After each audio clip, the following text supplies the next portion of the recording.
कन गाहे चढ़ा न जाने कब तो है जेल होए।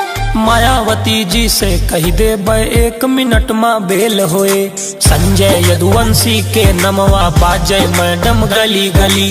काशी मथुरा साथ में घूमबू या फिर नैनीताल चली। राजनीति में फूका था तो इतना पैसा, बात इतना पैसा। क्यों छुए न पगली तोहका अवतार में बैठा। क्यों छुए न पगली तोहका अवतार में बैठा। क्यों छुए न पगली तोहका अवतार में बैठा।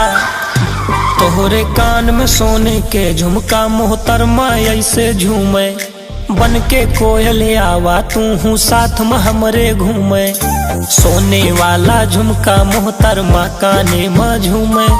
बन के कोयल आवा तू हूँ साथ में हमरे घूमे। साथ तोहरे रहबै चल जाए गोली इतना ना बैठा, इतना ना बैठा। क्यों छुए न पगली तोहका अवतार में बैठा।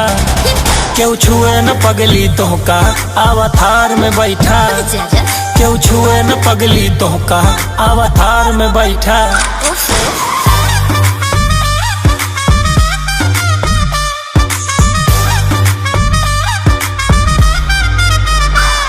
हम घर से निकली मम्मी हमका 10 बारी है रे।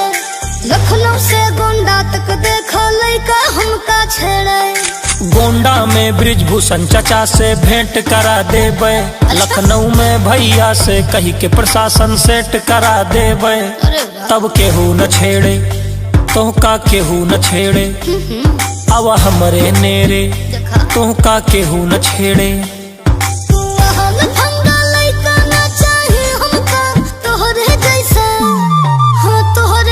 क्यों छुए न पगली तोहका अवतार में बैठा।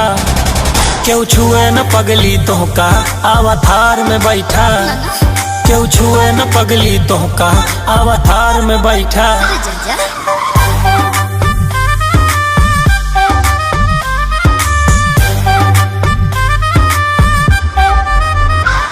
तू सब कन गाहे चढ़ा न जाने कब तो है जेल होए। मायावती जी से कही दे 1 मिनट में बेल होए। संजय यदुवंशी के नमवा बाजे मैडम गली गली। काशी मथुरा साथ में घूमबू या फिर नैनीताल चली। राजनीति में फूका था तो इतना पैसा, बात इतना पैसा। क्यों छुए न पगली तोहका अवतार में बैठा। क्यों छुए न पगली तोहका अवतार में बैठा। क्यों छुए न पगली तोहका अवतार में बैठा।